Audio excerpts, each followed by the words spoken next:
धम्ममङ्गलमुक्तिर्थम् अहिंसा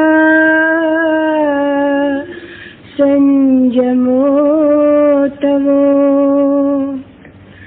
देवा वीतं नमन्सन्ति यस्य धम्मे सयामनो। धर्म सर्वश्रेष्ठ मंगल है। कौन सा धर्म? अहिंसा, संयम और तप। जिस मनुष्य का मन उक्त धर्म में सदा संलग्न रहता है उसे देवता भी नमस्कार करते हैं।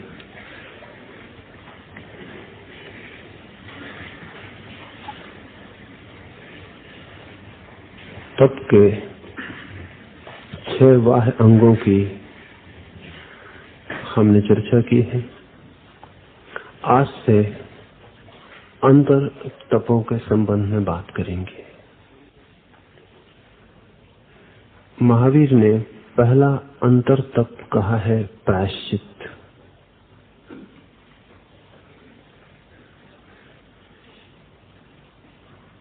पहले तो हम समझ लें कि प्रायश्चित क्या नहीं है, तो आसान होगा समझना कि प्रायश्चित क्या है। अब कठिनाई और भी बढ़ गई है, क्योंकि प्रायश्चित जो नहीं है वही हम समझते रहे हैं कि प्रायश्चित है। शब्दकोशों में खोजने जाएंगे तो लिखा है कि प्रायश्चित का अर्थ है पश्चाताप, रिपेंटेंस। प्रायश्चित का वो अर्थ नहीं है। पश्चाताप और प्रायश्चित में इतना अंतर है जितना जमीन और आसमान।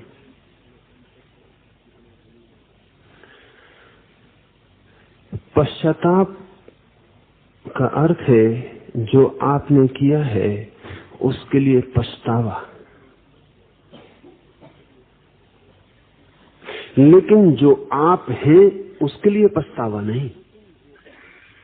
जो आपने किया है उसके लिए पछतावा। आपने चोरी की है तो आप पछता लेते हैं चोरी के लिए।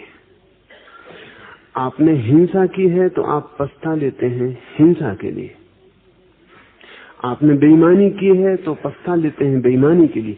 आपके लिए नहीं। आप तो ठीक हैं। आप ठीक आदमी से एक छोटी सी भूल हो गई थी कर्म में, उसे आपने पश्चाताप करके पहुंच दिया। इसलिए पश्चाताप अहंकार को बचाने की प्रक्रिया है। क्योंकि अगर भूलें आपके पास बहुत इकट्ठी हो जाएं तो आपके अहंकार को चोट लगनी शुरू होगी कि मैं बुरा आदमी हूं, कि मैंने गाली दी, कि मैं बुरा आदमी हूं, कि मैंने क्रोध किया। आप हैं बहुत अच्छे आदमी, गाली आप दे नहीं सकते हैं, किसी परिस्थिति में निकल गई होगी, आप पछता लेते हैं और फिर से अच्छे आदमी हो जाते। पश्चाताप आपको बदलता नहीं, जो आप हैं वही रखने की व्यवस्था है। इसलिए रोज आप पश्चाताप करेंगे और रोज आप पाएंगे कि आप वही कर रहे हैं जिसके लिए कल पछताए थे। पश्चाताप आपके बीइंग, आपके अंतरात्मा में कोई अंतर नहीं लाता। सिर्फ आपके कृत्यों में कहीं भूल थी, और वो भूल भी इसलिए मालूम पड़ती है कि उससे आप अपनी इमेज को, अपनी प्रतिमा को जो आपने समझ रखी है, बनाने में असमर्थ हो जाते हैं। मैं एक अच्छा आदमी हूं, ऐसी मेरी अपनी मैं प्रतिमा बनाता हूं। फिर इस अच्छे आदमी के मुंह से एक गाली निकल जाती है तो मेरे ही सामने मेरी प्रतिमा खंडित होती है। मैं पछताना शुरू करता हूं कि ये कैसे हुआ कि मैंने गाली दी। मैं कहना शुरू करता हूं कि मेरे बावजूद ये हो गया, इन स्पाइट ऑफ मी, ये मैं चाहता नहीं था और हो गया, ऐसा मैं कर नहीं सकता हूं और हो गया। किसी परिस्थिति के दबाव में, किसी क्षण के आवेश में, ऐसा मैं हूं नहीं कि जिससे गाली निकले, और गाली निकल गई। मैं पछता लेता हूं। गाली का जो क्षोभ था वो विदा हो जाता है। मैं अपनी जगह वापस लौट आता हूं जहां मैं गाली के पहले था। पश्चाताप वहीं ला देता है वापस जहां मैं गाली के पहले था। लेकिन ध्यान रखें, जहां मैं गाली के पहले था उसी में से गाली निकली थी। मैं फिर उसी जगह वापस लौट आया, उससे फिर गाली निकलेगी। पीडी ऑस्पेंस्की ने एक बहुत अद्भुत किताब लिखी है, the strange life of Ivan Osokin. Ivan Osokin का विचित्र जीवन। इवान ओसोकिन एक जादूगर फकीर के पास गया है और इवान ओसोकिन ने कहा कि मैं आदमी तो अच्छा हूं, मैंने अपने भीतर आज तक एक भी बुराई न पाई, लेकिन फिर भी मुझसे कुछ भूलें हो गई। वे भूलें अज्ञानवश हुई, नहीं जानता था कोई चीज और भूल हो गई। रास्ते पर जा रहा हूं, गड्ढे में गिर पड़ा क्योंकि रास्ता अपरिचित था, मैं गिरने वाला व्यक्ति नहीं हूं। अज्ञान की भूल का मतलब यह होता है परिस्थिति अज्ञात थी, कोई घटना घट गई, वो मैं घटाना नहीं चाहता था। कौन गड्ढे में गिरना चाहता है? मैं गिरने वाला आदमी नहीं हूं। गड्ढा था, अंधेरा था, रास्ता अपरिचित था, या किसी ने धक्का दे दिया, मैं गिर गया। अगर मुझे दोबारा उसी रास्ते पर चलने का मौका मिले तो मैं तुम्हें बता सकता हूं कि मैं उस रास्ते पर चलूंगा और गड्ढे में नहीं गिरूंगा। उस फकीर ने कहा कि तो एक मौका दो, मैं तुम्हारी 12 वर्ष उम्र कम किए देता हूं, अब तुम 12 वर्ष बाद आना। और उसने ओसोकिन की उम्र 12 वर्ष कम कर दी। वो जादूगर है, उसने उसकी उम्र 12 वर्ष कम कर दी। ओसोकिन उससे वायदा करके गया कि तुम देखोगे कि 12 वर्ष बाद मैं दूसरा ही आदमी हूं। यही मैं चाहता था कि मुझे एक अवसर और मिल जाए, इसलिए ताकि जो भूलें मुझसे अज्ञान में हो गई वे दोबारा न हो। 12 वर्ष बाद ओसोकिन रोता हुआ उस फकीर के पास आया और उसने कहा, क्षमा करना, वो गलती रास्ते की नहीं थी, मेरी ही थी, क्योंकि मैंने फिर वही भूलें दोहराई, मैंने फिर वही किया है जो मैंने पहले किया था। आश्चर्य, मैं फिर वही जिया हूं जो मैं पहले जिया था। उस फकीर ने कहा, मैं जानता था यही होगा, क्योंकि भूलें कर्म में नहीं होती, प्राणों के गहराई में, अस्तित्व में होती। उम्र बदल दूं तो कर्म फिर से तुम कर लोगे, लेकिन तुम ही करोगे ना। You will do it again, and you being the same, तुम वही होगे, तुम ही वही करोगे फिर से, फिर वही हो जाएगा जो पहले हुए थे। इवान ओसोकिन की जिंदगी ही विचित्र नहीं है, इस अर्थ में हम सबकी जिंदगी विचित्र है। हालांकि कोई जादूगर हमारी उम्र कम नहीं करता, लेकिन जिंदगी हर बार हमें न मालूम कितनी बार मौका देती है। ऐसा नहीं है कि क्रोध का मौका आपको एक ही बार आता है और परिस्थिति एक ही बार आती है। न, इसी जिंदगी में 1000 बार आती है, वही होती और फिर आप वही करते हैं। इससे बचने के लिए आप अपने को एक धोखा देते हैं कि परिस्थिति हर बार भिन्न है, क्योंकि एक बात तो पक्की है कि आप वही है। अगर परिस्थिति भिन्न नहीं है तो दोष स्वयं पर आ जाएगा। इसलिए आप हर बार कहते हैं परिस्थिति भिन्न है, इसलिए फिर करना पड़ा। लेकिन जो जानते हैं वो कहते हैं परिस्थिति का सवाल नहीं, सवाल आप ही हैं। You are the problem. और एक जिंदगी नहीं, अनेक जिंदगी मिलती हैं और हम फिर वही दोहराते हैं, फिर वही दोहराते हैं, फिर वही दोहराते हैं।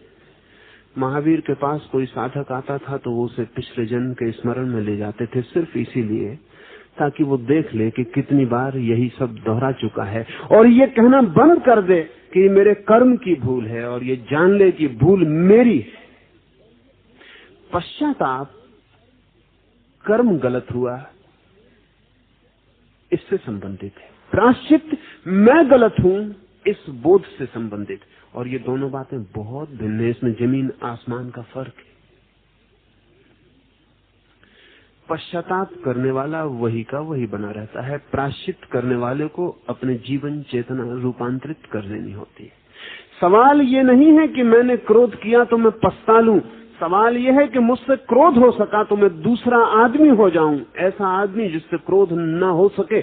प्रायश्चित का ये अर्थ है, transformation of the level of being. ये सवाल नहीं है कि मैंने कल क्रोध किया था, आज मैं नहीं करूंगा। सवाल यह है कि कल मुझसे क्रोध हुआ था, मैं कल के ही जीवन तल पर आज भी हूं, वही चेतना मेरी आज भी है। पश्चाताप करने वाला कल के लिए क्षमा मांग लेगा। हर वर्ष हम मांगते, वो मिच्छामि दुक्कड़म, हर वर्ष हम मांगते क्षमा कर दे। पिछले वर्ष भी मांगा था, उसके पहले भी क्षमा मांगी थी। कब वो दिन आएगा जबकि क्षमा मांगने का अवसर न रह जाए, कि मांगते ही रहेंगे। और जानते हैं भली भांति कि जहां से क्षमा मांगी जा रही है वहां कोई रूपांतरण नहीं है, वह आदमी वही है जो पिछले वर्ष था। एक मित्र पिछले पूरे वर्ष से मेरे संबंध में अनूठी कहानियां प्रसारित करते हैं। अब ये पर्युषण पूरे हुए तो उनका कल पत्र आया है कि मुझे क्षमा कर दें। ऐसा नहीं कि मैंने जाने अनजाने अपराध किए हों, उनके लिए क्षमा कर दें। पत्र में लिखा है मैंने अपराध किए हैं, उनके लिए क्षमा कर दें, और मैं हृदय की गहराई से क्षमा मांगता हूं। लेकिन मैं जानता हूं कि पत्र लिखने के बाद उन्होंने वही काम पुनः जारी कर दिया होगा, क्योंकि पत्र लिखने से वो रूपांतरण नहीं हो जाने वाला है। क्षमा मांग लेने से आप नहीं बदल जाएंगे, आप फिर वही होंगे। सच तो यह है कि जो क्षमा मांग रहा है ये वही आदमी है जिसने अपराध किया है। प्रायश्चित वाला तो हो सकता है क्षमा ना भी मांगे, क्योंकि वो अनुभव करे अब मैं वो आदमी ही नहीं हूं जिसने अपराध किया था, मैं दूसरा आदमी हूं। वो जाके इतनी खबर दे दे कि वो आदमी जो तुम्हें गाली दे गया था मर गया है, मैं दूसरा आदमी हूं। अगर आपके मन को अच्छा लगे तो मैं उसकी तरफ से आपसे क्षमा मांग लूं, क्योंकि मैं उसकी जगह हूं, अन्यथा मेरा कोई लेना देना नहीं, वो आदमी मर चुका है। प्रायश्चित का अर्थ है मृत्यु उस आदमी की जो भूल कर रहा था, उस चेतना की जिससे भूल हो रही थी। पश्चाताप का अर्थ है उस चेतना को पुनर्जीवन जिससे भूल हो रही थी, फिर से रास्ता साफ करना, फिर से वहीं पहुंच जाना जहां हम खड़े थे और जहां से भूल होती थी, उसी जगह फिर खड़े हो जाना। पैर थोड़े डगमगा जाते हैं अपराध करके, भूल करके, फिर उन पैरों को मजबूत करना हो तो क्षमा सहयोगी होती है। ध्यान रहे, लोग इसलिए क्षमा नहीं मांगते कि वे समझ गए हैं कि उनसे अपराध हो गया, वे इसलिए क्षमा मांगते हैं कि ये अपराध का भाव उनकी प्रतिमा को खंडित करता है। वे इसलिए क्षमा नहीं मांगते कि आपको चोट पहुंची है, क्योंकि वे कल फिर चोट पहुंचाना जारी रखते हैं। वे इसलिए क्षमा मांगते हैं कि अपराध के भाव से उनकी प्रतिमा को चोट पहुंची, वे उसे सुधार लेते हैं। हम सबका एक सेल्फ इमेज सच नहीं है वो जरा भी, लेकिन वही हमारा असली। सुना है मैंने कि मुल्ला नसरुद्दीन अपने बेटे को कंधे पर लेकर सुबह घूमने निकला है। सुंदर है उसका बेटा, जो भी रास्ते पर देखता है वो रुक कर ठहर जाता है और कहता है सुंदर है। नसरुद्दीन कहता है this is nothing, you must see his picture, ये कुछ नहीं, इसका चित्र देखो तब तुम्हें पता चले। जो भी नसरुद्दीन से कहता है सुंदर है तुम्हारा बेटा, वो कहता है this is nothing, you must see his picture, ये तो कुछ भी नहीं, इसका पिक्चर देखो घर आके एल्बम में, तब तुमको पता चलेगा। वो ठीक कह रहा है। हम सब भी जानते हैं कि हम तो कुछ भी नहीं, लेकिन हमारी तस्वीर, वो जो हमारे चित्त के एल्बम में, उसको देखो, उसको ही हम दिखाने की कोशिश में लगे रहते, उसको ही हम दिखाने की कोशिश में लगे रहते। वो तस्वीर बड़ी और है, वो वही नहीं है जो हम हैं। इसलिए जब उस तस्वीर पे कोई दाग पड़ जाता है और हमें लगता है कि दाग पड़ रहा है, तो दाग को हम पोंछ लेते हैं। पश्चाताप स्याही शोक का काम करता है। वो प्रायश्चित नहीं है। प्रायश्चित तो तस्वीर को फाड़ के फेंक देगा और कहेगा कि ये मैं हूं ही नहीं, जिसको मैं थोप रहा हूं निरंतर। पश्चाताप सिर्फ स्याही के धब्बे को अलग कर देगा, और अगर आप कुशल हुए तो स्याही के धब्बे को इस ढंग से बना देंगे कि वो तस्वीर का हिस्सा और श्रृंगार बन जाए। ना कुशल हुए तो पहुंचने की कोशिश करेंगे, उसमें थोड़ी बहुत तस्वीर खराब भी हो सकती है। कुशल हुए, अगर आपने रविन्द्रनाथ की कभी हाथ लिखी हुई हस्तलिखित प्रतिलिपियां, उनकी हस्तलिखित पांडुलिपियां देखी हैं, तो आप बहुत चकित होंगे। रविन्द्रनाथ से कहीं अगर कोई भूल अक्षर हो जाए तो वो उसको ऐसे नहीं काटते थे, वो उसे काट के वहां एक चित्र बना देते और कागज को सजा देते। तो उनकी पांडुलिपियां सजी पड़ी, जहां उन्होंने काटा है वहां सजा दिया है। अच्छा है, पांडुलिपि में करना बुरा नहीं है, आंख को सोहता है, लेकिन आदमी जिंदगी में भी यही करता है। वो पश्चाताप धब्बों को चित्र बनाने की कोशिश है या धब्बों को पोंछ डालने की कोशिश। पश्चाताप प्रायश्चित नहीं है, लेकिन हम सब तो पश्चाताप को ही प्रायश्चित समझते हैं। पश्चाताप बहुत साधारण सी घटना है जो मन का नियम है। तो मन के नियम को थोड़ा समझ लें कि पश्चाताप पैदा सबको होता है, ये मन का सामान्य नियम है। प्रायश्चित साधना है। अगर महावीर प्रायश्चित का अर्थ पश्चाताप करते हो तो ये कोई बात ही ना हो, ये तो सभी को होता है। ऐसा आदमी खोजना कठिन है जो पछताता न हो। अगर आप खोज के ले आए तो वो आदमी ऐसे हो सकता है जैसा महावीर हो, बाकी आदमी मिलना मुश्किल है जो पछताता ना हो। पश्चाताप तो जीवन का सहज क्रम है, हर आदमी पश्चाताप करता है, तो इसको साधना में गिनाने की क्या जरूरत है। पश्चाताप साधना नहीं, मन का नियम है। मन का ये नियम है कि मन एक अति से दूसरी अति पर डोल जाता है। तो मन के इस नियम में थोड़े गहरे प्रवेश कर जाएं तो पश्चाताप समझ में आ जाए, फिर प्रायश्चित्त की तरफ ध्यान उठ सकता है। आपका किसी से प्रेम है तो आप उस आदमी में चुनाव करते हैं और वही देखते हैं जो प्रेम को मजबूत करे। सिलेक्टिव। कोई आदमी किसी आदमी को पूरा नहीं देखता, देख ले तो जिंदगी बदल जाए, उसकी खुद की भी बदल जाए। हम सब चुनाव करते हैं। जिसे मैं प्रेम करता हूं उसमें मैं वे हिस्से देखता हूं जो मेरे प्रेम को मजबूत करते हैं और कहते हैं कि मैंने चुनाव ठीक किया है, आदमी प्रेम के योग्य है। प्रेम किया ही जाता ऐसे आदमी से, ऐसा आदमी। लेकिन ये पूरा आदमी नहीं है। ये मन अपने को चुनाव कर रहा है। जिसे मैं किसी कमरे में जाऊं और सफेद रंगों को चुन लूं और काले रंगों को छोड़ दूं, आज नहीं कल मैं सफेद रंगों से ऊब जाऊंगा, क्योंकि मन जिस चीज से भी परिचित होता जाता है ऊब जाता है। आज नहीं कल मैं ऊब जाऊंगा इस सौंदर्य की सिलेक्टिव, एक चुनाव की गई प्रतिमा से, और जैसे मैं ऊबने लगूंगा वैसे ही वो जो असुंदर मैंने छोड़ दिया था दिखाई पड़ना शुरू हो जाएगा। वो तभी तक नहीं दिखता था, वो है तो है ही। सुंदरतम व्यक्ति में भी असुंदर हिस्से हैं, असुंदरतम व्यक्ति में भी सौंदर्य छिपा है। जीवन बनती ही विरोध, जीवन की सारी व्यवस्था ही विरोध पर खड़ी होती है। काले बादलों में ही बिजली नहीं छिपी होती है, हर बिजली की चमक के पीछे काला बादल भी होता है। और हर अंधेरी रात के बाद ही सुबह पैदा नहीं होती, हर सुबह की बाद काली रात आ जाती है।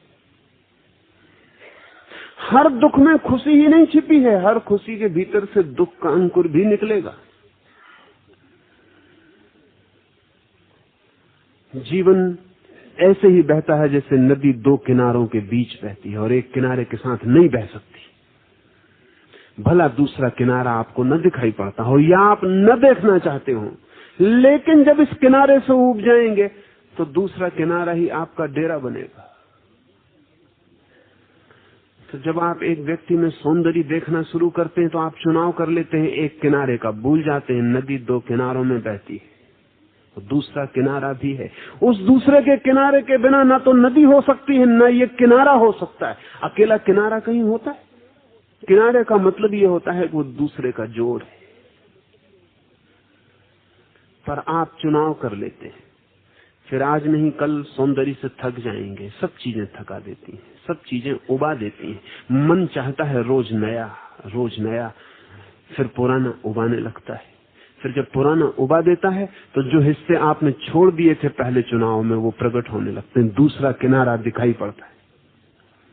तो जिसके प्रति आप प्रेम से भरे थे उसी के प्रति घृणा से भर जाते, जिसके प्रति आप श्रद्धा से भरे थे उसी के प्रति अश्रद्धा से भर जाते, जिसको आप भगवान कहने गए थे उसी को आप शैतान कहने जा सकते। इसमें कोई अड़चन नहीं। जिससे आपने कहा था तेरे बिना जी ना सकेंगे, उससे आप कह सकते हैं कि अब तेरे साथ ना जी सकेंगे। मन द्वंद में चलता है क्योंकि चुनाव करता है, इसलिए जिसे द्वंद के बाहर होना है उसे चुनाव रहित होना पड़े, चॉइसलेस होना पड़े।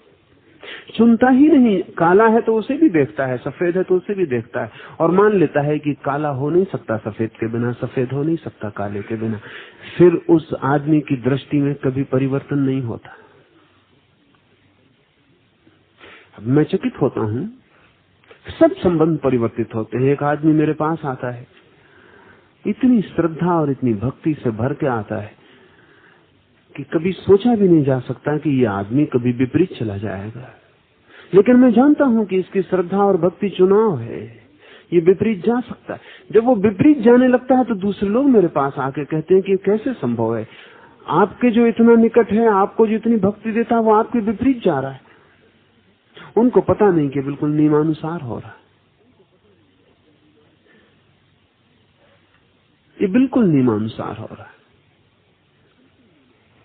एक किनारा उसने चुना था, वो उस किनारे को छोड़ के दूसरा चुनेगा। और पहले किनारे को जब चुना था तब भी आपने अपने को तर्क दे लिए थे कि मैं सही हूं, और दूसरे किनारे को चुनते वक्त भी आप अपने को तर्क दे लेंगे कि आप सही हैं। और मैं आपसे कहता हूं कि एक किनारे को चुनना गलत है, वो किनारा कौन सा है ये सवाल नहीं है, वो तर्क क्या है ये सवाल नहीं है। जब कोई आके मुझे भगवान मानने लगता है तब भी मैं जानता हूं वो एक किनारे को चुन रहा है, वो चुनाव गलत है। एक किनारे को चुन लेना गलत है, ये सवाल नहीं है कि वो क्या तर्क अपने को दे रहा है। वही आदमी कल मुझे शैतान मान लेगा और तब भी तर्क खोज लेगा। मैं नहीं कहता कि उसका शैतान मान लेना गलत है, मैं कहता हूं उसका चुनाव गलत है। वो पूरे को नहीं देख रहा, चुनेगा तो बदलेगा। जहां तक चुनाव है वहां तक परिवर्तन होगा। जब आप क्रोध में होते हैं तब आप एक हिस्सा चुन लेते हैं अपने व्यक्तित्व का, वो जो क्रोध करने वाला है। जब क्रोध निकल जाता है, विदा हो जाता है, तब आप अपने व्यक्तित्व का दूसरा हिस्सा चुनते हैं जो पश्चाताप करने वाला है। क्रोध कर लेते हैं एक हिस्से से, वो एक चुनाव था, आपकी प्रतिमा का एक रूप था। फिर पश्चाताप कर लेते हैं, वो आपकी प्रतिमा का दूसरा चुनाव है। किनारों के बीच नाव बहती रहती है, आपकी नदी बहती रहती है, आप यात्रा करते रहते हैं। कभी इस किनारे लगा देते हैं नाव को, कभी उस किनारे लगा देते हैं। प्रायश्चित दो किनारों के बीच चुनाव नहीं, प्रायश्चित बहुत अद्भुत घटना है। पश्चाताप देख लेती है कर्म की कोई भूल है, प्रायश्चित देखता है मैं गलत हूं, कर्म नहीं। क्योंकि कर्म क्या गलत होगा, गलत आदमी से गलत कर्म निकलते हैं, कर्म कभी गलत नहीं होते। गलत आदमी से गलत कर्म निकलते हैं। बबूल के कांटे गलत नहीं होते, वो बबूल की आत्मा से निकलते हैं। कांटे क्या गलत होंगे, वो बबूल की आत्मा से निकलते। लेकिन बबूल जब अपने कांटों को देखता है तो वो कहता है कि दुखी हूं, वृक्ष तो मैं ऐसा नहीं हूं कि मुझसे कांटे निकले, परिस्थिति ने निकाल दिए होंगे। या अपने को समझाए कि हो सकता है कुछ लोगों के भोजन के लिए मैंने ये कांटे निकाले, कि ऊंट हैं, बकरियां हैं, वो भोजन कर सके, नहीं तो भूखे मर जाएंगे। ऐसे में मुझ में कांटे का क्या सवाल है। कांटे भी निकलते हैं तो किसी की करुणा से निकलते हैं। क्रोध भी आता है आपको तो किसी को बदलने के लिए आता है, तो उस आदमी को बदलना पड़ेगा। दया के कारण आप क्रोध करते हैं, बाप कर रहा है बेटे पर, माँ कर रही है बेटी पर, दया के कारण, करुणा के कारण, तो उसको बदलना नहीं तो बिगड़ जाएगा। और मजा ये कि सब क्रोध के बाद कहीं कोई सुधार दिखाई नहीं पड़ता, सारी दुनिया क्रोध करती आ रही है। सब इस ख्याल में क्रोध कर रहे हैं नहीं तो लोग बिगड़ जाएंगे, और लोग हैं कि बिगड़ते ही चले जा रहे हैं। कोई किसी में अंतर नहीं पड़ता, दिखाई पड़ता नहीं। मालूम ऐसा होता है कि इस क्रोध का संबंध दूसरे को सुधारना कम, ये दूसरे को सुधारना, अपने क्रोध के लिए तर्क खोजना ज्यादा। ये दूसरा भी कल बड़े होकर यही तर्क खोजेगा और रैशनलाइज करेगा। ये भी अपने बच्चों को ऐसे ही सुधारेगा।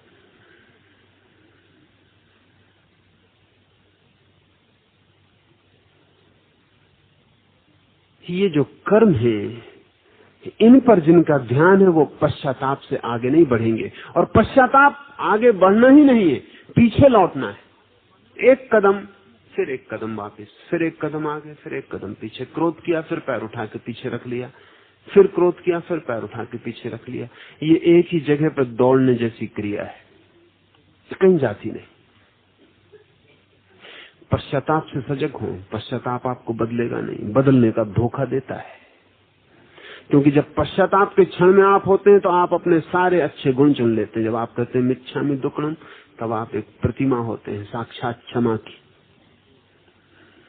मगर आप बाइलिंगुअल, द्विभाषी, वो दूसरी भाषा भीतर छिपी बैठी।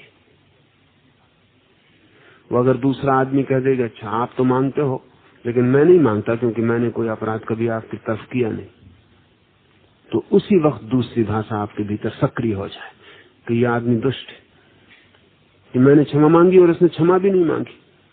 या आप किसी से कहें कि मैं क्षमा मांगता हूं और वो कह दे कि किया क्षमा, तो पीड़ा शुरू हो जाएगी, तत्काल दूसरी भाषा आ जाएगी। सुना है मैंने कि एक चूहा अपनी बिल के बाहर घूम रहा था, अचानक पैरों की आवाज सुनी, परिचित थी, बिल्ली की मालूम पड़ती थी, घबरा के अपने बिल के भीतर चला गया। लेकिन जैसे ही भीतर गया चकित हुआ, बाहर तो कुत्ता भौंक रहा था, भौं भौं। चूहा बाहर आया, तत्काल बिल्ली के मुंह में चला गया। चारों तरफ देखा, कुत्ता कहीं भी नहीं था। चूहे ने पूछा कि मार तू मुझे डाल, उसमें कोई हर्जा नहीं, लेकिन एक बात, और मरते हुए प्राणी की एक जिज्ञासा को पूरा कर दे, वो कुत्ता कहाँ गया? बिल्ली ने कहा यहाँ कोई कुत्ता नहीं। You know it pays to be bilingual. मैं कुत्ते की आवाज करती हूँ बिल्ली, एंड इट पेज। तुम फंस गए मेरे चक्कर में, तुम फंसते नहीं। द्विभाषी, कुत्ते की भाषा बोलती हूँ बिल्ली। इससे चूहे बड़ी आसानी से फंसते। हम सब बाइलिंगुअल, द्विभाषी, दो भाषा जानते। बोलने की भाषा और है, होने की भाषा और है। पूरे वक्त दो किनारों के बीच चलता रहता है। पश्चाताप करके आप बड़े प्रसन्न होते हैं, जैसा क्रोध करके बहुत दुखी और विषाद को उपलब्ध होते हैं। क्रोध करके विषाद आता है कि ऐसा बुरा आदमी मैं नहीं था। पश्चाताप करके चित्त प्रफुल्ल होता है, देखो कितना अच्छा आदमी। अहंकार पुनर्प्रतिष्ठित हुआ। नहीं, प्रायश्चित का अर्थ है भूल कर्म में नहीं है, भूल मुझ में है, गलत मैं हूं।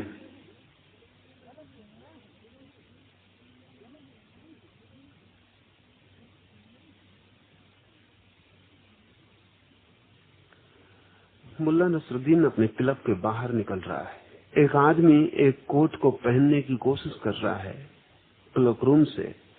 मुल्ला उससे कहता है कि आप बड़े गलत आदमी हैं। आदमी ने कहा कि मैंने तो कुछ किया ही नहीं, मैं अपना कोट पहन रहा हूं। मुल्ला ने कहा कि इसीलिए तो मैं कहता हूं आप गलत आदमी हैं। ये कोट मुल्ला नसरुद्दीन का है। आदमी ने कहा ये मुल्ला नसरुद्दीन कौन?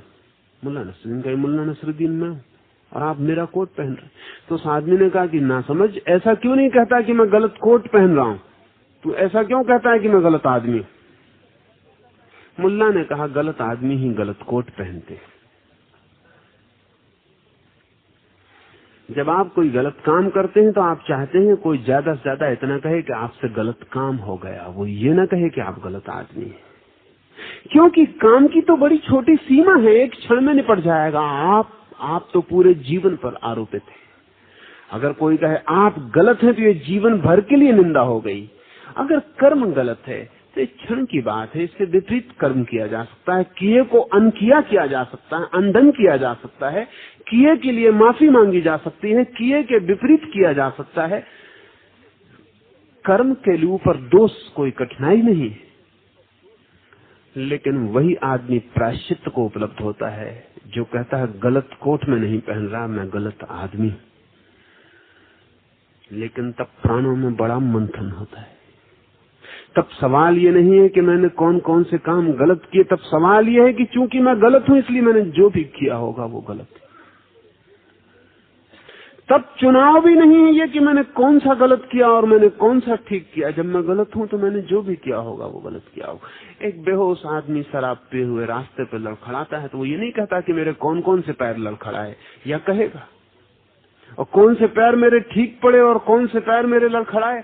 जब वो होश में आएगा तो वो कहेगा कि मैं बेहोश था, मेरे सभी पैर लड़खड़ाए थे। वो जो ठीक पड़ते मालूम पड़ते थे वो भी गलती से ही ठीक पड़े होंगे, क्योंकि ठीक पड़ने का तो कोई उपाय नहीं, क्योंकि मैं शराब पिए था।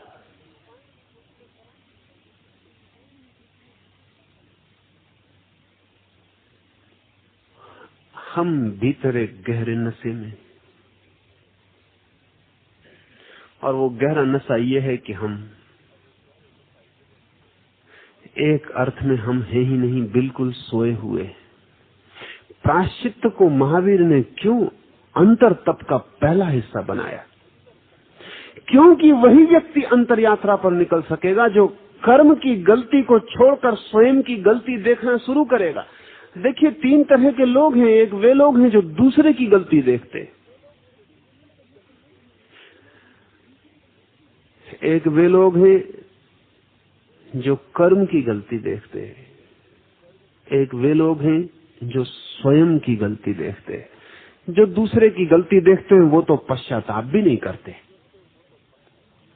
जो कर्म की गलती देखते हैं वो पश्चाताप करते हैं, जो स्वयं की गलती देखते हैं वो प्रायश्चित्त में उतरते हैं। जब दूसरा ही गलत है तब तो पश्चाताप का कोई सवाल ही नहीं। लेकिन ध्यान रहे, दूसरा कभी भी गलत नहीं होता। इस अर्थ में कभी गलत नहीं होता। इसे बड़ा कठिन होगा समझना कि दूसरा कभी भी गलत नहीं होता। अंतर यात्रा के पथिक को ये समझ लेना होगा कि दूसरा कभी भी गलत नहीं होता। आप कहेंगे आप कैसी बात कर रहे हैं, क्योंकि मैं गलत होता हूं तो मैं दूसरे के लिए तो दूसरा हूं ही, और अगर दूसरा गलत नहीं होता तो फिर तो मैं कैसे गलत होऊंगा। जब मैं कह रहा हूं दूसरा कभी गलत नहीं होता तो इसलिए कह रहा हूं, इसलिए नहीं कि दूसरा गलत नहीं होता, दूसरा गलत होता है लेकिन स्वयं के लिए। आप गलत होते हैं स्वयं के लिए, दूसरे के लिए आप गलत नहीं हो सकते। आप महावीर के पास जाएं तब आपको तत्काल पता चल जाएगा। आप गाली दें, महावीर में गाली ऐसे गूंजेगी जैसे किसी घाटी में गूंजे और विलीन हो जाए। आप महावीर को क्रोधित न करवा पाएंगे। और तब बड़े हैरानी की बात है कि अगर आप क्रोधी आदमी हैं तो आपको और ज्यादा क्रोध आएगा। दूसरा आदमी क्रोधित तक नहीं हुआ तो और क्रोध आएगा। जीसस को सूली पे लटकाना पड़ा क्योंकि ये आदमी उन लोगों के सामने अपना दूसरा गाल करता रहा जो चांटा मारने आए थे। उनका क्रोध भयंकर होता चला गया। अगर ये भी उनको एक चांटा मार देता तो जीसस को सूली लटकाने की कोई जरूरत न पड़ती, बात नहीं पड़ गई होती, समान तल पे आ गए होते, फिर तो कोई कठिनाई न थी। एनी बिसेंट जय कृष्णमूर्ति को कैम्ब्रिज और ऑक्सफोर्ड यूनिवर्सिटी के अलग अलग कॉलेजों में भर्ती कराने के लिए घूम रही थी, पढ़ने के लिए। लेकिन कोई कॉलेज का प्रिंसिपल कृष्णमूर्ति को लेने को राजी नहीं हुआ। जिस कॉलेज में भी एनी बिसेंट गई, एनी बिसेंट ने कहा कि साक्षात भगवान का अवतार है, एक दिव्य पुरुष है, इनमें वर्ल्ड टीचर जगत गुरु का जन्म होने को है। उन प्रिंसिपल्स ने कहा कि क्षमा करें, इतनी विशिष्टता आप उन्हें दे रही हैं कि हम कॉलेज में भर्ती ना कर सकेंगे। तो एनिविसन ने कहा क्यों? तो उन्होंने कहा इसलिए भर्ती ना कर सकेंगे कि एक तो इस बच्चे को परेशानी होगी इतनी महत्ता का बोझ लेके चलने में, और दूसरे लड़के भी इसको परेशान करेंगे। इसको कठिनाई पड़ेगी इतनी गरिमा लेके चलने में, और दूसरे लड़के इसको परेशान करेंगे। ये शांति से न पढ़ पाएगा, शांति से न जी पाएगा, इसलिए हम इसे न लेंगे। लेकिन सभी प्रिंसिपल ने एक खास कॉलेज का नाम बताया कि आप वहां चले जाओ, वो कॉलेज भर्ती कर लेगा। इनहिबिशन बहुत हैरान थी। फिर आखिर जब कोई कॉलेज में जगह न मिली, क्योंकि वो कॉलेज अच्छा कॉलेज नहीं था जिसका लोग नाम लेते थे, उसकी प्रतिष्ठा नहीं थी, इनहिबिशन को जब कोई उपाय न रहा तो वो कृष्णमूर्ति को लेकर उस कॉलेज में गए। उस कॉलेज के प्रिंसिपल ने कहा कि खुशी से भर्ती हो जाओ, मजे से भर्ती हो जाओ, because in our college everyone is a god, everyone will treat you equally, कोई दिक्कत ना आएगी, इधर सभी लड़के भगवान हमारे कॉलेज में, कोई कठिनाई ना आएगी। बल्कि तुमको दिक्कत यही हो सकती है कि कई उसमें बिगर गॉड्स, वो तुमको दबाएंगे, तुमको छोटा गॉड सिद्ध करेंगे, तो तुम जरा इसके लिए सावधान रहना, बाकी और कोई अड़चन नहीं।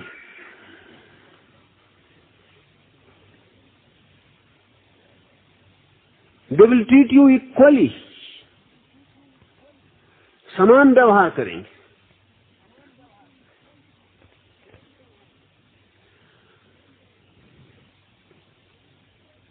ये जो हम जो व्यवहार कर रहे हैं दूसरे से, वो दूसरे पे कम निर्भर है, हम पर ज्यादा निर्भर है। हमें लगता ऐसा ही है कि दूसरे पर निर्भर है, वही हमारी भ्रांति है, वो हम पर ही निर्भर है। हम ही उसे उकसाते हैं, जाने अनजाने, और जब दूसरा उसे करने लगता है तो लगता है वो दूसरे से आ रहा है। अब जिस कॉलेज में हर एक लड़का अपने को भगवान समझता है, उसमें कोई दिक्कत नहीं है प्रिंसिपल को, वो बता कोई अड़चन ना आएगी। लेकिन जिस कॉलेज में ऐसा नहीं, उसका प्रिंसिपल भयभीत हो रहा है कि इससे अड़चन खड़ी होगी, आसान नहीं होगा ये कृष्णमूर्ति का यहाँ रहना, ये अड़चन बनेगी। महावीर के पास आप जाएंगे तो आपको कठिनाई आएगी। अगर महावीर आपके साथ समानता का व्यवहार करें तो कठिनाई ना आएगी। आप गाली दें महावीर को, महावीर भी एक गाली दे दें, आप ज्यादा प्रसन्न घर लौटेंगे, क्योंकि बराबर ही सिद्ध हुए। अगर महावीर गाली न दें और मुस्कुरा दें तो आप रात भर बेचैन रहेंगे घर कि यह आदमी कुछ ऊपर मालूम पड़ता है, इसको नीचे लाना पड़ेगा। इसलिए कई बार तो ऐसा हुआ कि बहुत से साधुओं ने सिर्फ इसलिए गाली दी कि आपको उनको नीचे लाने की व्यर्थ कोशिश न करनी पड़े। आप हैरान होंगे, ये जगत बहुत अजीब है। कई साधुओं को इसलिए आपके साथ दुर्व्यवहार करना पड़ा ताकि आपको उनके साथ दुर्व्यवहार न करना पड़े। रामकृष्ण गाली देते थे, ठीक माँ बहन की गाली देते थे, और ढेर फक्कड़ साधु गालियां देते रहे, पत्थर मारते रहे, और सिर्फ इसलिए कि आपको कष्ट न उठाना पड़े उनको फांसी वगैरह देने का। आप पे दया करके ही समझिए। और ये बड़े मजे की बात है कि अब तक ऐसे किसी साधु को फांसी नहीं दी गई जिसने गाली दी हो और पत्थर फेंके हो। ये आपको पता है, पूरे इतिहास में मनुष्य जाति के सुकरात को जहर पिला देते हैं, महावीर को पत्थर मारते हैं, बुद्ध को परेशान करते हैं, हत्या की अनेक कोशिशें की जाती हैं, बुद्ध की चट्टान सरका दी जाती है, पागल हाथी छोड़ दिया जाता है, जीसस को सूली पर लटकाते हैं, मंसूर को काट डालते हैं। लेकिन ऐसा एक भी उल्लेख नहीं है कि आपने उस साधु के साथ दुर्व्यवहार किया हो जिसने आपके साथ दुर्व्यवहार किया। ये बड़े मजे की बात है, बड़ा ऐतिहासिक तथ्य। बात क्या है असल में, जो आपको गाली देता है यू ट्रीट हिम इक्वली, बात खत्म हो गई। वो आदमी इतना ऊपर नहीं कि उसको फांसी वांसी लगानी पड़े कि नीचे लाना पड़े, अपने ही जैसा है, चलेगा। तो कई कुशल साधु सिर्फ इसलिए गाली देने को मजबूर हुए कि आपको नाहक परेशानी में ना पड़ना पड़े, क्योंकि फांसी लगाने में परेशानी साधु को कम होती, आपको ही ज्यादा होती, बड़ा इंतजाम करना पड़ता।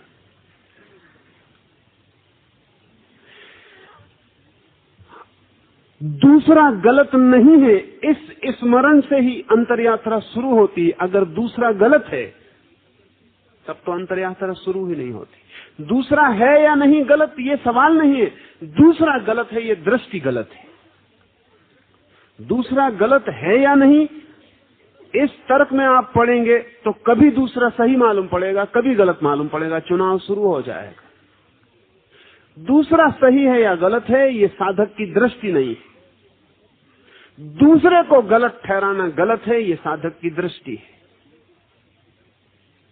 मैं गलत हूं या नहीं, ये ठहराना साधक की दृष्टि नहीं है। मैं गलत हूं, ये सुनिश्चित मानकर चल पड़ना साधक की दृष्टि है। प्रायश्चित तब शुरू होता है जब मैं मानता हूं मैं गलत हूं। सच तो यह है कि जब तक मैं हूं तब तक मैं गलत होऊंगा ही, होना ही गलत है। वो जो अस्मिता है, वो जो ईगो, मैं हूं वही मेरी गलती है। मेरा होना ही मेरी गलती है। जब तक मैं ना हो जाऊं तब तक प्रायश्चित फलित नहीं होगा। और जिस दिन मैं नहीं हो जाता हूं, शून्यवत हो जाता हूं, उसी दिन मेरी चेतना रूपांतरित होती है और नए लोक में प्रवेश करती है। फिर भी ऐसा नहीं है कि ऐसी रूपांतरित चेतना में आपको गलतियां न मिल जाएं, क्योंकि गलतियां आप अपने कारण खोजते हैं। एक बात पक्की है कि ऐसी चेतना को आप में गलतियां मिलनी बंद हो जाएंगी। इसलिए तो ऐसी चेतनाएं आपसे कह सकें कि आप परमात्मा हैं, आप शुद्ध आत्मा हैं, आपके भीतर मोक्ष छिपा है।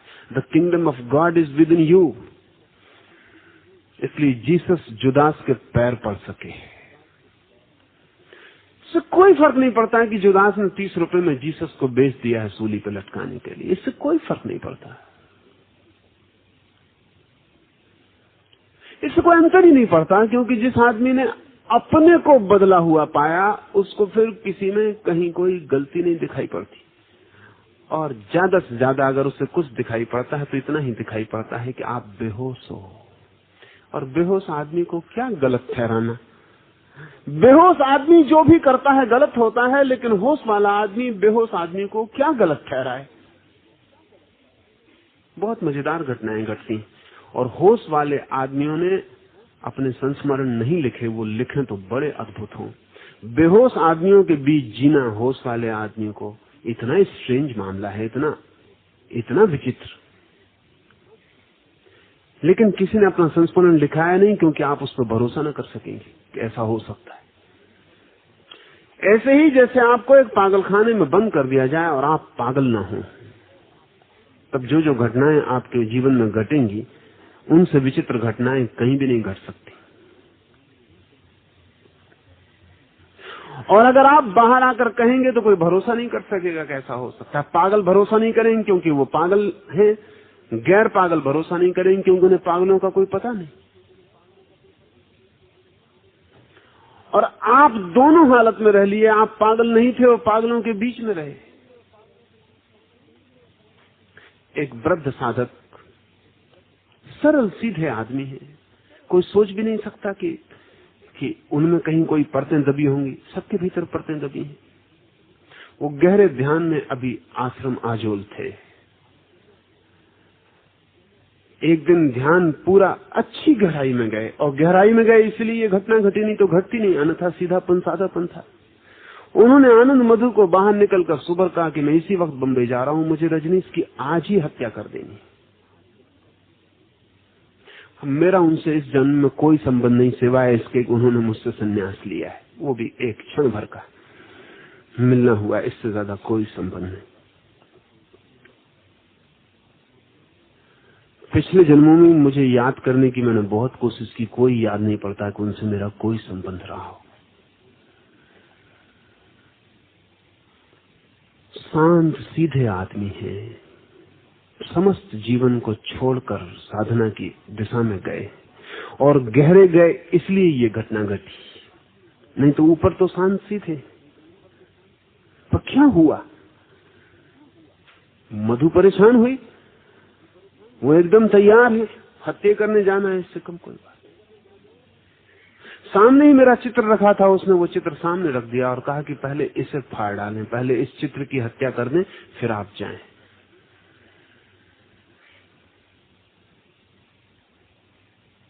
चित्त दूसरे किनारे पर तत्काल चला गया। वो बेहोश होकर गिर पड़े, रोए, पछताए, कुछ किया नहीं है अभी, वो चित्र भी नहीं फाड़ा।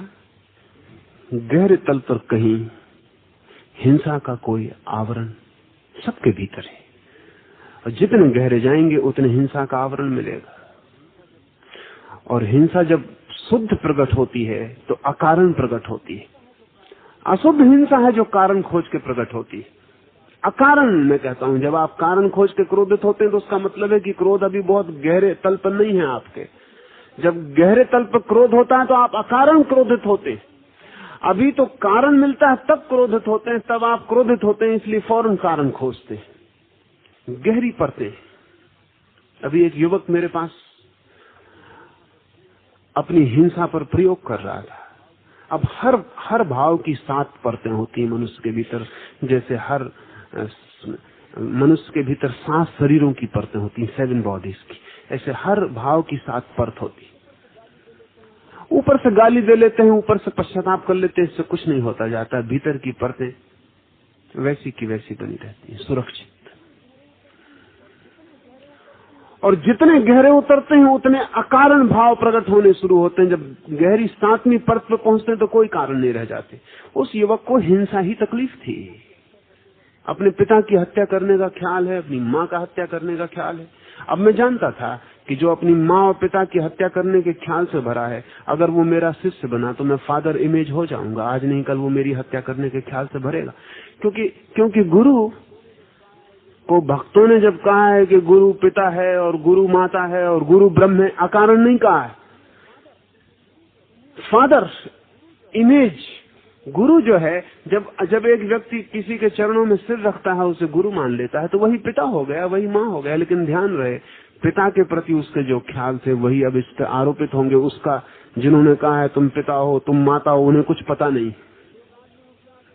जब एक आदमी मुझसे आके कहता है कि आप ही माता, आप ही पिता, आप ही ब्रह्म, आप ही सब कुछ, तब मैं जानता हूं कि अब मैं फंसा इसलिए कि अब तक इसकी जितनी सब धारणाएं थी अब वो मेरी तरफ होंगी।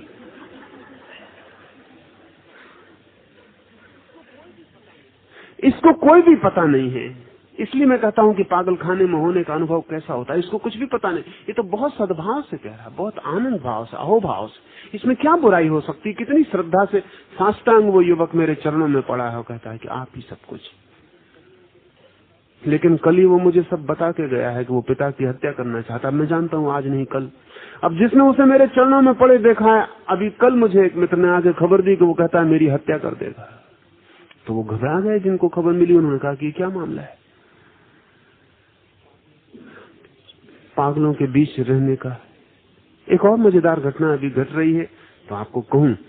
एक युवती मेरे पास ध्यान कर रही थी, और ये घटना इतनी महिलाओं को घटी है कि कह देना अच्छा होगा, क्योंकि कहीं न कहीं से मन में आपके खबर पहुंचेगी। और पागल आपको कोई खबर दे तो आप भी उतने ही पागल होने से जल्दी भरोसा कर लेते हैं, पकड़ लेते हैं। अब एक महिला दिल्ली में रहती है, वो मुझे वहां से लिखती है कि रात 2 बजे रोज रात आप सशरीर मुझसे संभोग करते हैं दिल्ली में आके। ठीक है, दिल्ली में रहती इसलिए कोई झंझट नहीं,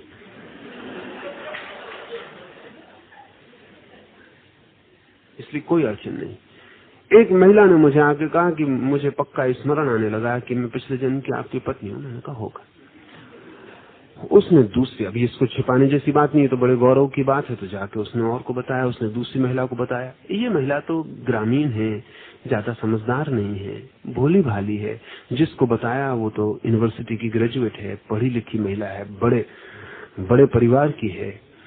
वो महिला मेरे पास आई और उसने कहा कि क्या नासमझी की बात कर रही वो औरत, ये नहीं हो सकता, ये बिल्कुल गलत है।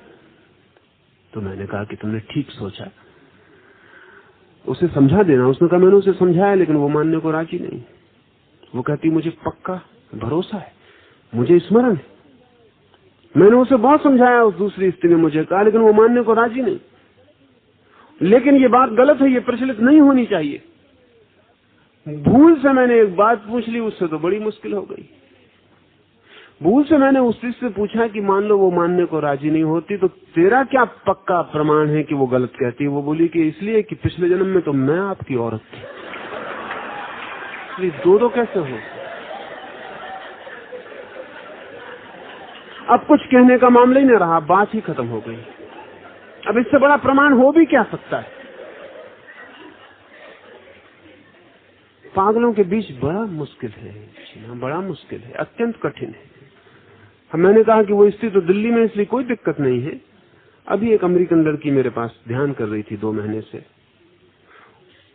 उसने मुझे 4 दिन के ध्यान के बाद कहा कि जब भी मैं आपके पास आके बैठती हूँ, आंख बंद करती हूँ, तो मुझे ऐसा लगता है आप मुझसे संभोग कर रहे हैं। कि कोई फिक्र ना करो, उस संभोग का जो भाव आए उसको भी भीतर ले जाने की कोशिश करो, वो जो ऊर्जा उठे उसको भी ऊपर की यात्रा पर ले जाओ।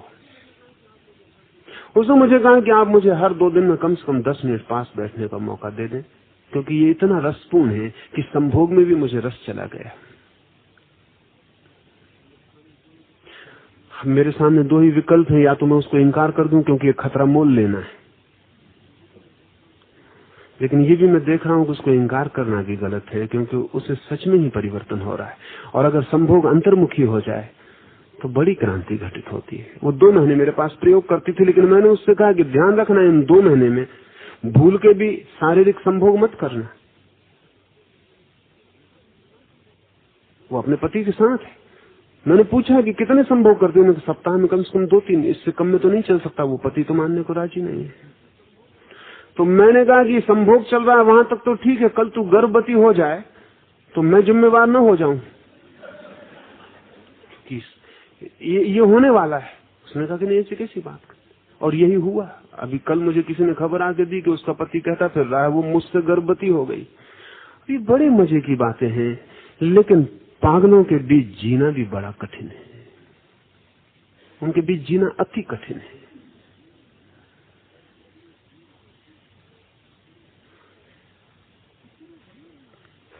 इतनी भीड़ है उनकी,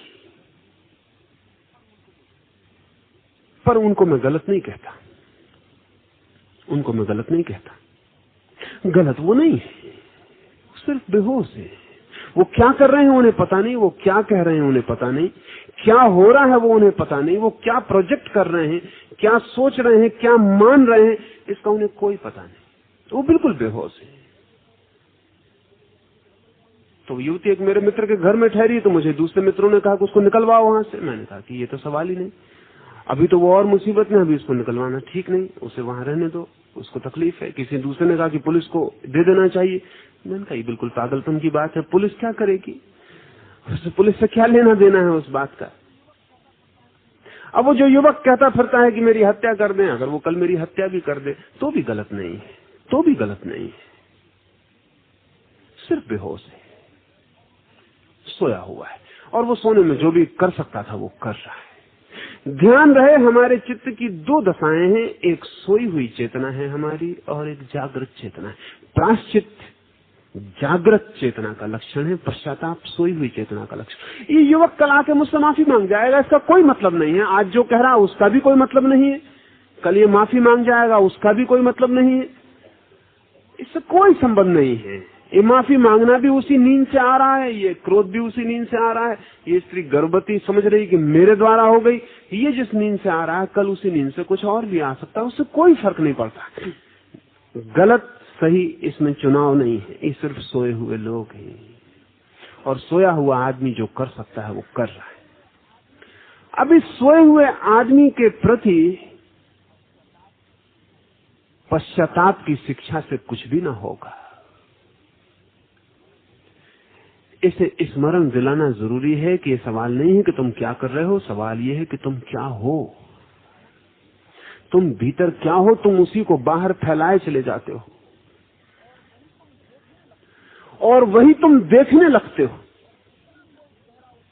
और जितना कोई गहरा उतरेगा उतना ही अकारण भावनाएं प्रक्षिप्त होती हैं और सजीव और साकार मालूम होने लगती हैं। और जब वे साकार मालूम होने लगती हैं तो फिर ठीक है, जो हम देखना चाहते हैं वो हम देख लेते हैं। ध्यान रहे हम वो नहीं देखते जो है, हम वो देख लेते हैं जो हम देखना चाहते हैं या देख सकते हैं। ध्यान रहे हम वो नहीं सुनते जो कहा जाता है, हम वो सुन लेते हैं जो हम सुनना चाहते हैं या हम सुन सकते हैं। हम चुनाव कर रहे हैं। जिंदगी अनंत है, उसमें हम चुनाव कर, और हम भी अनंत हैं, उसमें से भी हम चुनाव कर रहे हैं। कभी हम चुन लेते हैं कि ये क्रोध करने की वृत्ति, कभी चुन लेते हैं पश्चाताप की वृत्ति, कभी घृणा की, कभी प्रेम की, और हम दोनों हालत में सोए हुए आदमी, इससे कोई फर्क नहीं पड़ता है। एक रात जोर से एक शराब घर के मालिक की टेलीफोन की घंटी बजने लगी। 2 बजे रात। गुस्से में परेशान, नींद टूट गई, घंटी उठाए, फोन उठाया, पूछा कौन है। उस तरफ से उसने कहा कि मुल्ला नसरुद्दीन। क्या चाहते हो 2 बजे रात? उसने कहा कि मैं यही पूछना चाहता हूं कि शराब घर खुलेगा कब? When do you open? उसने कहा ये भी कोई बात है, तू रोज का ग्राहक, 10 बजे सुबह खुलता है, ये भी 2 बजे रात फोन करके पूछने की कोई जरूरत है? उसने गुस्से में फोन पटक के फिर सो गया। 4 बजे फिर फोन की घंटी बजी। उठाया, कौन है? कहा मुल्ला नसरुद्दीन। कब तक खोलोगे दरवाजे? उस मालिक ने कहा मालूम होता है तू ज्यादा पी गया या पागल हो गया। अभी 4 ही बजे, 10 बजे खुलने, और अगर तू आज 10 बजे आया भी तो मैं तुझे घुसने नहीं दूंगा। I will not allow you in. मुल्ला ने कहा who wants to come in? I want to go out. मैं भीतर बंद हूं।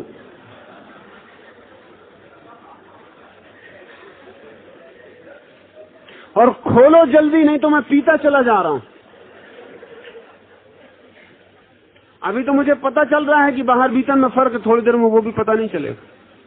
अभी तो मुझे तेरा फोन नंबर याद है, थोड़ी देर में वो भी नहीं रहा। अभी तो मैं बता सकता हूँ मैं मुल्ला नसरुद्दीन हूं, थोड़ी देर में वो भी नहीं बता सकूंगा। जल्दी खोलो।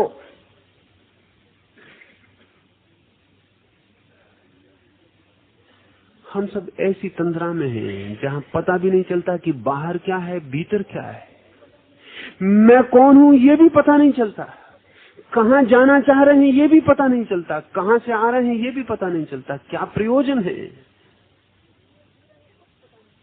किस लिए जी रहे हैं कुछ पता नहीं चलता। एक बेहोशी है, एक गहरी बेहोशी। उस बेहोशी में हाथ पैर मारे चले जाते। उस हाथ पैर मारने को हम कर्म कहते हैं। कभी किसी को गलत लग जाता तो माफी मांग लेते हैं, कभी किसी को लगने से कोई प्रसन्न हो जाता तो कहते हैं प्रेम कर रहे हैं, कभी लग जाता, चोट खा जाता, वो आदमी नाराज हो जाता तो कह देते माफ करना, गलती हो गई। हाथ वही है, अंधेरे में मारे जा रहे हैं, कभी ठीक कभी गलत, ऐसा लगता मालूम पड़ता है, लेकिन हाथ बेहोश है, वो सदा ही गलत है। प्रायश्चित्त में उतरना हो तो जान लेना कि मैं गलत हूं, मैं सोया हुआ हूं। गलत का मतलब सोया हुआ हूं, बेहोश हूं। मुझे कुछ भी पता नहीं है कि मेरे पैर कहां पड़ रहे हैं, क्यों पड़ रहे हैं। आपको पता है आप क्या कर रहे हैं? कभी एक दफा झकझोर के अपने को खड़े होकर आपने सोचा है 2 मिनट की क्या कर रहे हैं इस जिंदगी में आप? ये क्या हो रहा है आपसे? इसीलिए आए हैं, यही है अर्थ। अगर जोर से झकझोरा तो 1 सेकंड के आपको भी लगेगा कि सारी जिंदगी व्यर्थ मालूम पड़ती है। प्रायश्चित्त में वही उतर सकता है जो अपने को झकझोर के पूछ सके कि क्या है अर्थ, इस जिंदगी का मतलब क्या है जो मैं जी रहा हूं। ये सुबह से शाम तक का चक्कर, ये क्रोध और घृणा का चक्कर, ये प्रेम और घृणा का चक्कर, ये क्षमा और दुश्मनी का चक्कर, ये सब क्या है? ये धन और ये यश और ये अहंकार और ये पद और मर्यादा, ये सब क्या है? इसमें कोई अर्थ है? ये जो मैंने कुछ भी किया है, इसमें मैं किसी तरफ बढ़ रहा हूं, कहीं पहुंच रहा हूं, कोई यात्रा हो रही है, कोई मंजिल करीब आती मालूम पड़ रही है, या मैं चक्कर की तरह घूम रहा हूं? इन 6 वाह तपों के बाद ये आसान हो जाएगा, संलीनता के बाद ये आसान हो जाता है। जब आपकी शक्ति आपके भीतर बैठ गई है, तब आप झकझोर सकते हैं और पूछ सकते हैं उसको जगा के कि ये मैं क्या कर रहा हूं, ये जो ठीक है यही है, ये कर लेने से मैं तृप्त हो जाऊंगा, संतुष्ट हो जाऊंगा।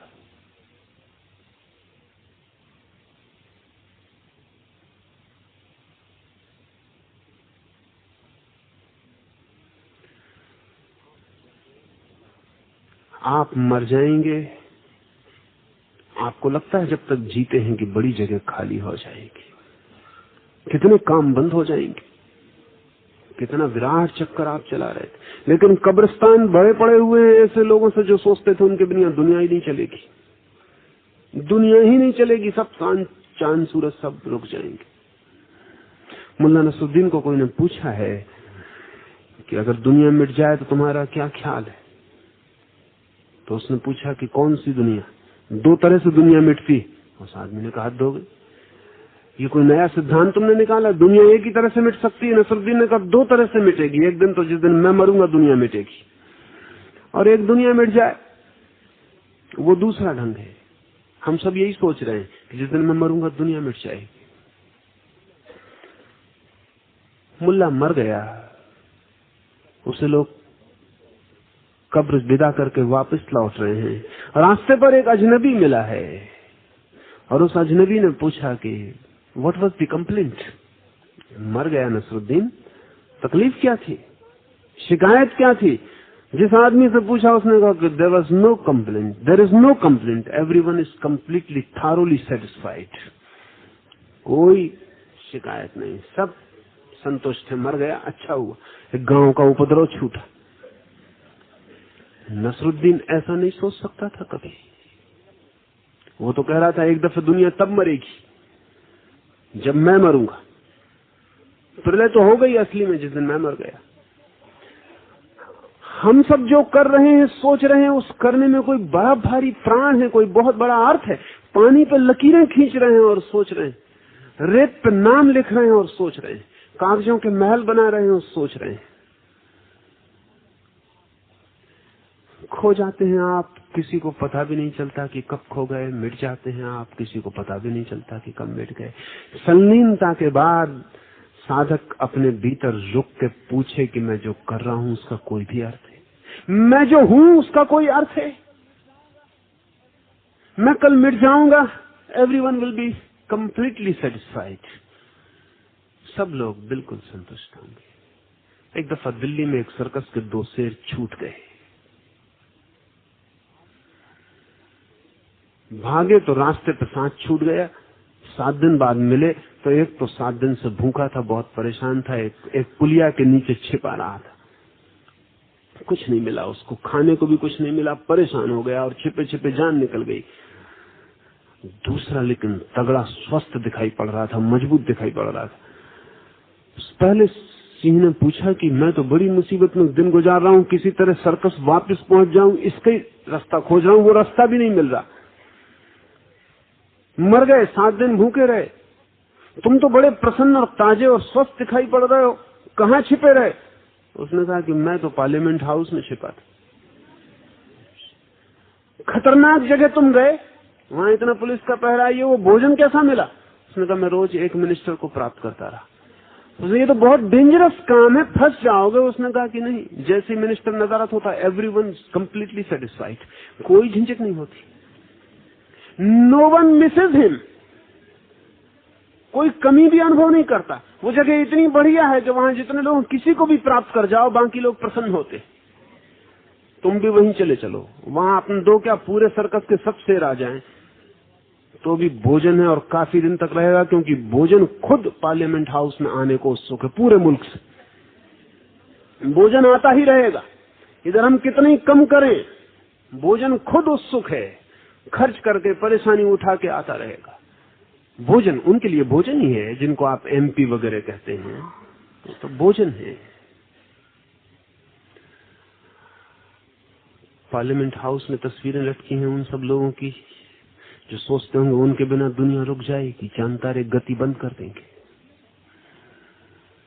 कुछ नहीं रुकता, कुछ पता ही नहीं चलता इस जगत में आप कब खो जाते हैं। निश्चित ही आपके किए हुए का कोई भी मूल्य नहीं है जिसका पता चलता हो। पर दूसरे के लिए मूल्य हो या ना हो, ये पूछना साधक के लिए जरूरी है कि मेरे लिए कोई मूल्य है? ये जो कुछ भी मैं कर रहा हूं इसकी क्या आंतरिक अर्थवत्ता है? What is it's inner significance? इसकी महत्ता और गरिमा क्या है भीतर?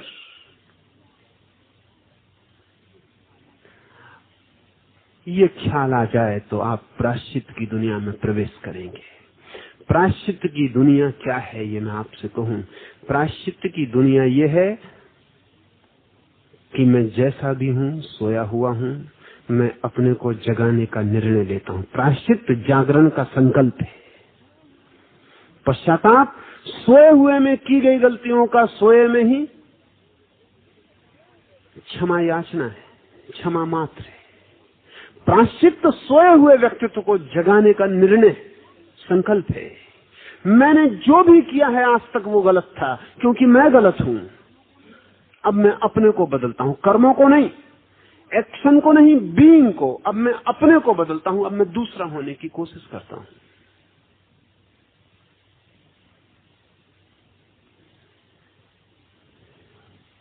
क्या प्रायश्चित का ये अर्थ आपके ख्याल में आता है? ये ख्याल में आए तो आप साधक बन जाएंगे, ये ख्याल में ना आए तो आप साधारण ग्रस्त होंगे। पश्चाताप करते रहेंगे और वही काम दोहराते रहेंगे।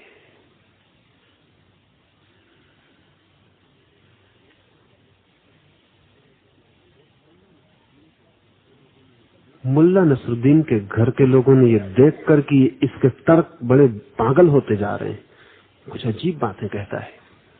कहता लॉजिकल है, कहता तर्कयुक्त है। पागल का भी अपना लॉजिक होता है। और ध्यान रहे, कई दफे तो पागल बड़े लॉजिशियन होते हैं, बड़े तर्कयुक्त होते हैं। अगर आपने कभी किसी पागल से तर्क किया है तो एक बात पक्की है, एक बात पक्की है कि आप उसे कन्विंस ना कर पाएंगे। इस बात की संभावना है कि वो आपको कन्विंस कर ले, मगर इसकी कोई संभावना नहीं कि आप उसको कन्विंस कर पाए, क्योंकि पागल का तर्क एब्सोल्यूट होता है, पूर्ण होता है।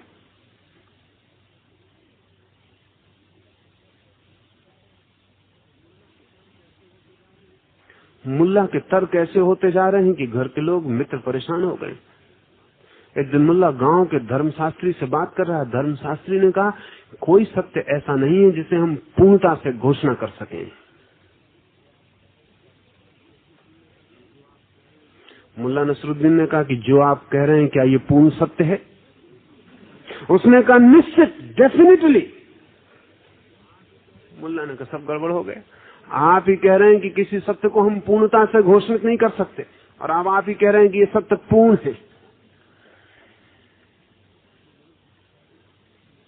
मुल्ला को मनोचिकित्सक के पास ले जाया गया, क्योंकि गांव भर परेशान हो गया उसके तर्कों से।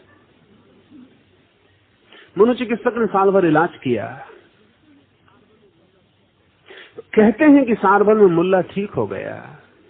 जिस दिन मुल्ला ठीक हुआ, मनोचिकित्सक ने बड़ी खुशी मनाई और उसने कहा कि आज तुम ठीक हो गए और मेरी बड़ी सफलता है, क्योंकि तुम जैसे आदमी को ठीक करना असंभवकारी था।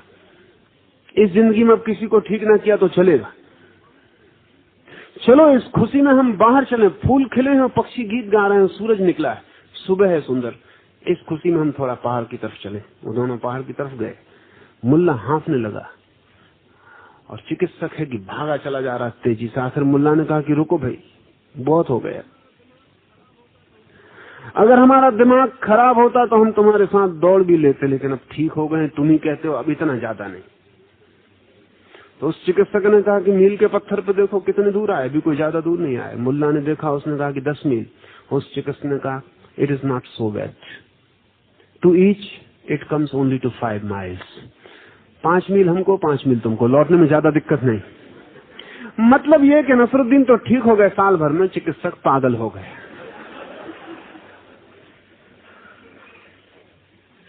बोला कि 10 मील है, लौटना कोई हर्जा नहीं, 5-5 मील पड़ता है कि हिस्से में ज्यादा बुरा नहीं।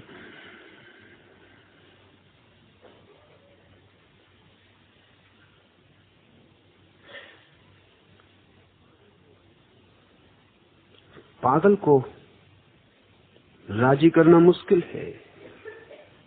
संभावना यही है कि पागल आपको राजी कर ले, क्योंकि पागल पूरा अपने तरफ तर्क का जाल बना के रखता है। रीजंस नहीं है वो, रैशनलाइजेशन है, तर्काभास है। तर्क नहीं है वो, तर्काभास है, लेकिन वो बना के रखता है। रूजवेल्ट की पत्नी ने एक संस्मरण लिखा है, इलेनोर रूजवेल्ट ने। रूजवेल्ट राष्ट्रपति हुआ, उसके पहले गवर्नर था अमेरिका के एक राज्य में। गवर्नर की पत्नी होने की हैसियत से एलियनोर रूजवेल्ट एक दिन पागलखाने के निरीक्षण को गई। एक आदमी ने दरवाजे पर उसका स्वागत किया। उसने समझा कि वो सुपरिंटेंडेंट थे। वो आदमी उसे ले गया। उसने 3 घंटे पागलखाने के एक एक पागल के संबंध में जो केस हिस्ट्री, जो ब्यौरा दिया, विवरण दिया, वो एलियनोर हैरान हो गई। उसने चलते वक्त उससे कहा कि तुम आश्चर्यजनक हो। तुम्हारी जानकारी, पागलपन के संबंध में तुम्हारा अनुभव, तुम्हारा अध्ययन, तुम इतने बुद्धिमान आदमी इसमें कभी मिली नहीं। उस आदमी ने कहा, माफ करिए, आप कुछ गलती में। I am not the superintendent, I am one of the inmates. मैं कोई सुपरिंटेंडेंट नहीं, सुपरिंटेंडेंट आज बाहर गया। मैं तो इसी पागलखाने में एक पागल। इन्होंने कहा, तुम और पागल, तुम जैसा स्वस्थ आदमी मैंने नहीं देखा। किसने तुम्हें पागल किया? उसने कहा, यही तो मैं समझा रहा हूं, आज 7 साल हो गए समझाते हुए, लेकिन कोई सुनता नहीं, कोई मानने को राजी नहीं। अब कोई पागल गया कि मैं पागल नहीं, कौन मानने को राजी? सुपरिंटेंडेंट कहता है कि सभी पागल ये कहते हैं कि हम पागल नहीं, इसमें क्या खास बात है? कि पत्नी ने कहा, ये तो बहुत बुरा मामला, तुम घबराओ मत, मैं जाके गवर्नर को आज ही कहूं कि कल ही तुम्हारी छुट्टी हो जाएगी। तुम एकदम स्वस्थ आदमी हो, साधारण ही असाधारण रूप से बुद्धिमान आदमी हो, तुमको कौन पागल कहता है? अगर तुम पागल हो तो हम सब पागल हैं। पागल का यही तो मैं समझाता हूं, लेकिन कोई मानता नहीं। इन्होंने कहा कि तुम बिल्कुल बेफिक्र रहो, मैं आज ही जाके बात करती हूँ, कल सुबह ही तुम मुक्त हो जाओगे। नमस्कार करके धन्यवाद दे के इलियोनोर मुड़ी। उस पागल ने उछक के जोर से लात मारी इलियोनोर की पीठ में। 7-8 सीढ़ियां वो नीचे धड़ाम से जाके गिरी। बहुत घबरा के उठी। उसने कहा कि तुमने क्या किया? ये तुमने क्या किया? उस पागल ने कहा कि जस्ट टू रिमाइंड यू, भूल मत जाना, गवर्नर को कह देना कि जस्ट टू रिमाइंड यू। मगर वो 3 घंटे पे पानी फिर गया।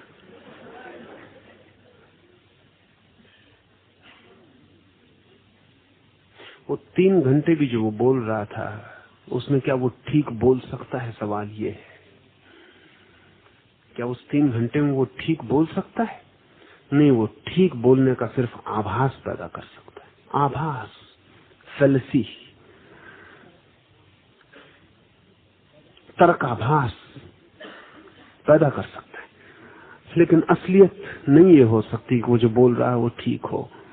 ऐसा दिखाई पड़ सकता है कि आप पकड़ न पाएंगे उसमें गलती कहां है, ये दूसरी बात, लेकिन कोई ना कोई घड़ी वो प्रकट कर देगा। सोया हुआ आदमी भी इसी तरह कर रहा है। वो दिन भर बिल्कुल ठीक है, जरा क्रोध नहीं कर रहा, अचानक एक रसीद कर देता है चांटा अपने लड़के को कि तू देर से क्यों आया।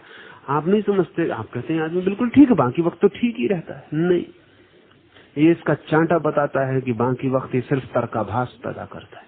ये ठीक नहीं रहता, ये ठीक रह नहीं सकता, क्योंकि उस ठीक आदमी से जो ये निकल रहा है, ये निकल नहीं सकता। एक आदमी एकदम छाती में छुरा मार देता किसी का, हम कहते हैं कल तक बिल्कुल भला आदमी था, एकदम भला आदमी था, माना कि बिल्कुल भला था, लेकिन वो आभास था। सोया हुआ आदमी अच्छे काफी है, वो उससे प्रकट होगा ही, क्षण 2 क्षण रोक सकता है, इधर उधर डमाडोल कर सकता है, लेकिन वो उससे प्रकट होगा ही। क्या आपको पता है कि आप अपने को पूरे वक्त संभाल के चलते हैं? जो आपके भीतर है उसको दबा के चलते हैं। जो आप कहना चाहते हैं वो नहीं कहते, कुछ और कहते हैं। जो आप बताना चाहते हैं नहीं बताते, कुछ और बताते। लेकिन कभी कभी वो उभर जाता है, हवा का कोई झोंका और कपड़ा उठ जाता है और भीतर जो है वो दिख जाता है, कोई परिस्थिति। तब आप कहते हैं ये कर्म की भूल है, परिस्थिति की नहीं। परिस्थिति ने तो केवल अवसर दिया कि आपके भीतर जो आप छिपा छिपा के चल रहे थे वो प्रकट हो गए।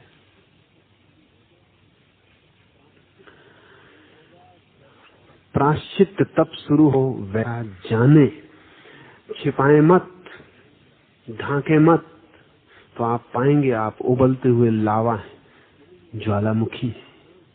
ये सब बहाने हैं आपके, एक इम्तिहान है।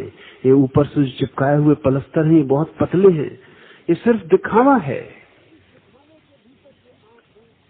इस दिखावे के भीतर जो आप हैं उसको आप स्वीकार करें। प्रायश्चित का पहला सूत्र है, जो आप हैं, बुरे भले, निंदा योग, पापी, बेईमान, एक्सेप्ट इट, आप ऐसे हैं। तथ्य की स्वीकृति पश्चाताप है, प्रायश्चित्त है। तथ्य गलती से हो गए, जैसा मैं आदमी हूं यही मुझसे होता, इसकी स्वीकृति प्रायश्चित्त का प्रारंभ है। स्वीकार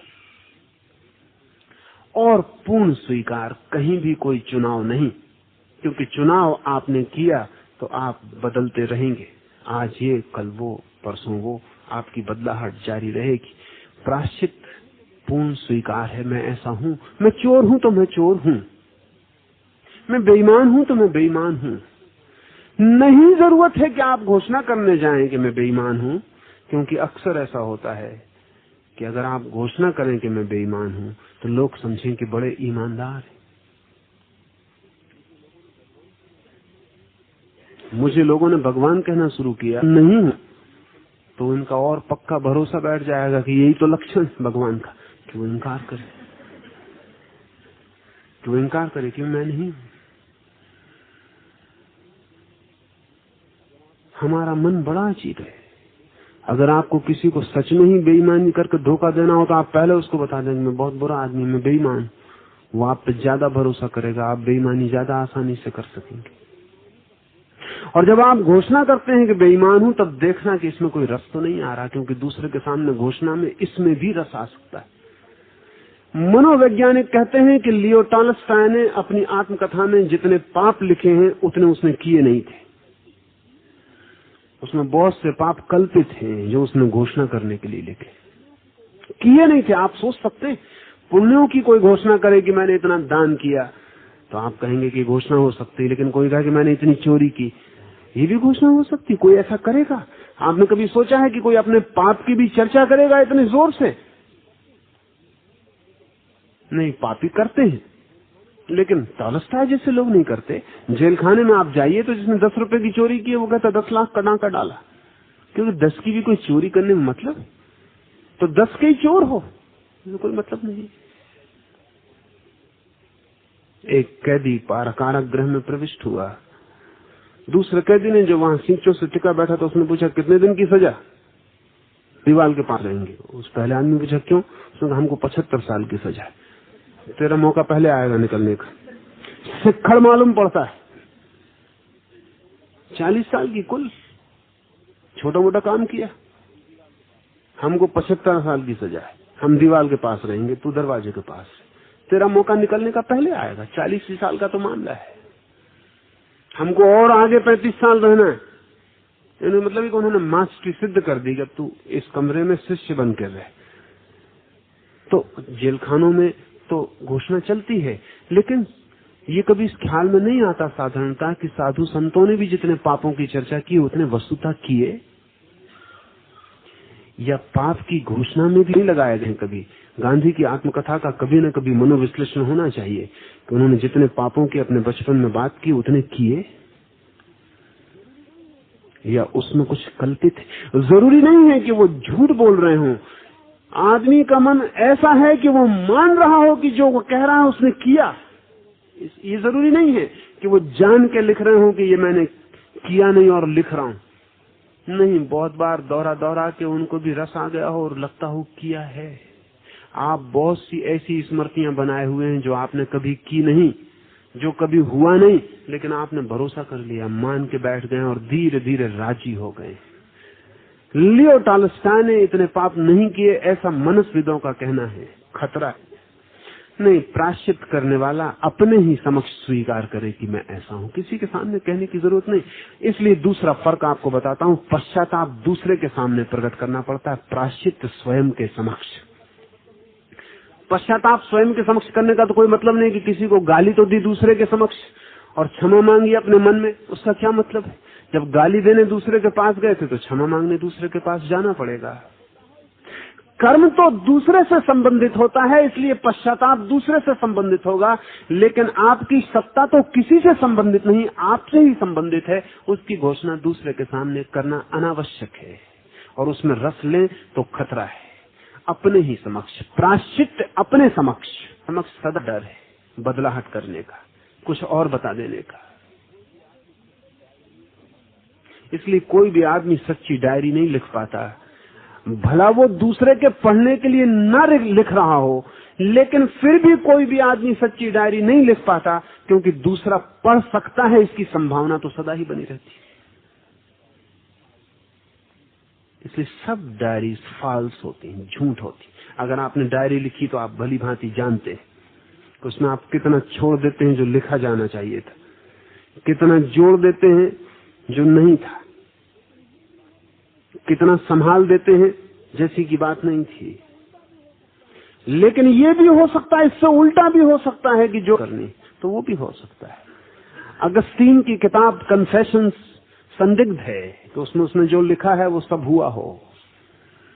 पाप की भी सीमा है,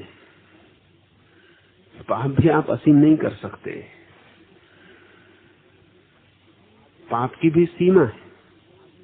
और आदमी की सामर्थ्य पाप करने की भी, आदमी पाप से भी ऊब जाता है, उसका भी सैचुरेशन पॉइंट है, वहां भी सब रिक्त हो जाता है और आदमी लौट पड़ता है। लेकिन दूसरे का ख्याल हो अगर मन में,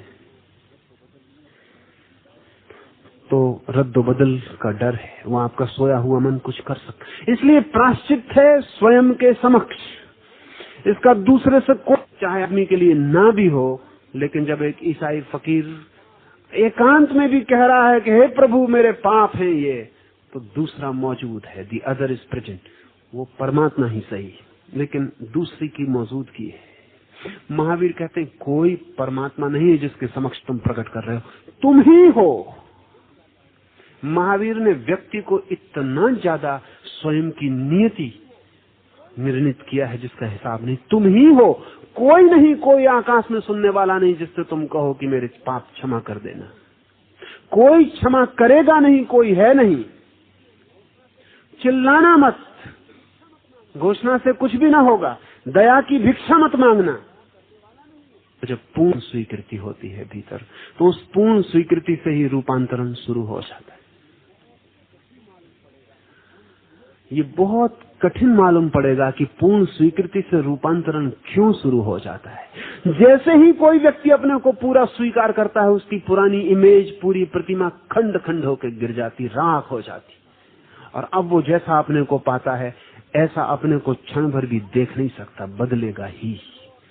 उपाय नहीं है जैसे घर में आग लग गई हो और पता चल गया कि आग लग गई, तब आप ये ना कहेंगे कि अब हम सोचेंगे बाहर निकलना कि नहीं।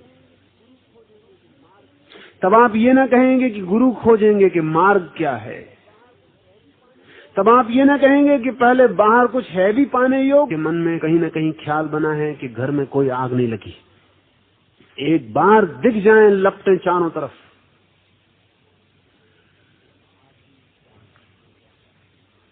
तो आदमी बाहर हो जाता है, जम छलांग लग जाती। मुल्ला नसरुद्दीन की पत्नी का ऑपरेशन हुआ है, तो जब उसे ऑपरेशन की टेबल पे लिटाया गया तो खिड़कियों के बाहर वृक्षों में फूल खिले हैं, इंद्रधनुष फैला हुआ है। जब उसका ऑपरेशन हो गया और उसके मुंह से कपड़ा उठाया गया तो उसने देखा कि सब पर्दे बंद हैं, खिड़कियां द्वार दरवाजे बंद हैं। तो उसने मुल्ला से पूछा कि सुंदर सुबह थी क्या, कि नरक आग जलती रहती तो कहीं तो ये ना सोच ले कि मर गए, खत्म। और कभी ऐसा हो जाता है कि सोच लिया मर गए तो आदमी मर भी जाता। तो मुल्ला ने कहा ये मैंने बंद की हैं खिड़कियां, कि मकान में आग लग गई बाहर। मुल्ला के खुद के जीवन में ऐसा घटा कि वो एक दफे बेहोश हो गया और लोगों ने समझा कि मर गया। उसकी अर्थी बांध ही रहे थे कि वो होश में आ गया, तो लोगों ने कहा अरे तुम मरे नहीं। मुल्ला ने कहा मैं मरा नहीं, और जितनी देर तुम समझ रहे थे कि मैं मर गया उतनी देर भी मैं मरा हुआ नहीं था, मुझे पता था कि मैं जिंदा हूं।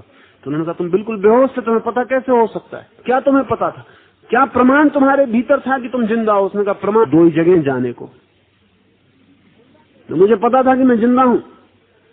मुल्ला के गांव का एक नास्तिक मर गया, वो अकेला नास्तिक था, वो मर गया तो मुल्ला उसको विदा करने गया। वो लेटा हुआ है, सूट सुंदर उसे पहना दिया गया, टाई वाई बांध दी गई, सब बिल्कुल तैयार। मुल्ला ने बड़ा दुख कहा poor man thoroughly dressed and nowhere to go. नास्तिक था, ना नर्क जा सकता ना स्वर्ग, क्योंकि मानते ही नहीं। तो मुल्ला ने कहा इतने बिल्कुल तैयार लेटे हो, गरीब बेचारा, और जाने को कहीं भी नहीं।